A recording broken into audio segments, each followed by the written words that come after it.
Hi అండి. Lucky అప్సల్ 173 అండి. ఈరోజు ఈ వీడియో ఏంటంటే కనుక నేను వస్తే ఊరు నుంచి సొరకాయ అన్న తీసుకొచ్చాను. ఆ సొరకాయ లేతగున్నా చూసుకోవాలి. పైన పొట్టు అంతా తీసేసుకున్న తర్వాత లోపల ఉన్న గింజలు వైట్ అంతా తీసేసుకుని ఒకసారి కడిగేసుకుని ఉల్లిపాయలు గీసుకుంటూ ఉంటుంది కదా, దాంతో వస్తే సన్నంగా తురుముకోవాలి.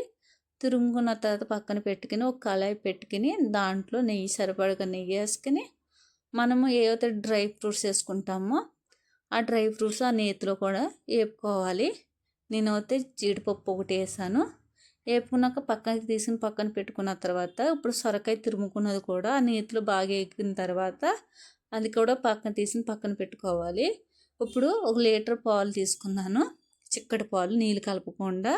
ఇప్పుడు ఆ పాలు మరిగిన తర్వాత అందులో కొంచెం లాలుకల పొడి వేసుకుని ఇప్పుడు ఈ సొరకాయ ఇది కూడా తురుము కూడా వేసుకోవాలి. ఇప్పుడు అవి సగం ఉడికిన తర్వాత డ్రై ఫ్రూట్స్ కూడా మనం